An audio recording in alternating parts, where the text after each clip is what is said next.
என் கிட்ஸுக்காக நான் செஞ்ச கேக் தாங்க இது. இது எப்படி ப்ரிப்பேர் பண்ணேன் அப்படிங்கிறத உங்கள் கூடயும் ஷேர் பண்ணுறேன் வாங்க. 2 முட்டை ரூம் டெம்பரேச்சரில் எடுத்துக்கலாம். அதை நல்லா பிளெண்ட் பண்ணிக்கிங்க. நெக்ஸ்ட்டு 1 கப் அளவு ப்ரௌன் சுகர் அதையும் சேர்த்து நல்லா பிளெண்ட் பண்ணிக்கலாம். பட்டரு, ஒயிட் சாக்லேட் 2யும் டபுள் பாயிண்டிங் மெத்தடில் மெல்ட் பண்ணிவிட்டு அதையும் இதில் சேர்த்து நல்லா பிளெண்ட் பண்ணிக்க. 1 பிஞ்ச் அளவு salt, 1 tablespoon vanilla extract, 1 tablespoon baking soda அதையும் சேர்த்து இந்த மாதிரி நல்லா கலந்து விட்டதுக்கு அப்புறமா 1½ கப் அளவு கோதுமை மாவு அதையும் சேர்த்து இந்த ஸ்பேட்சுலா வச்சு மெதுவாக திருப்பி விடணும். பேக்கிங் ட்ரே எடுத்துக்கிங்க. ட்ரேயில் ஸ்பேட்சுலா வச்சுட்டு பட்டர் ஃபுல்லாக அப்ளை பண்ணிடலாம். நம்ம எடுத்து வச்சுருக்க பேட்டர் இதில் போட்டு 4 பக்கமும் ஈவனாக இருக்கிற மாதிரி இந்த மாதிரி நல்லா ஸ்ப்ரெட் பண்ணி விட்ருங்க. ஓவனை வந்து 140 டிகிரி ஃபாரன்ஹீட் ஹீட்டில் 10 நிமிட்ஸ் வந்து ஃப்ரீ ஹீட் பண்ணணும்.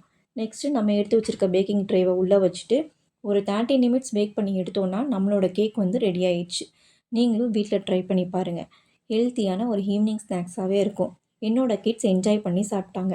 எந்த ஒரு ப்ரிசர்வேட்டிங் கலர்ஸும் ஆட் பண்ணாது.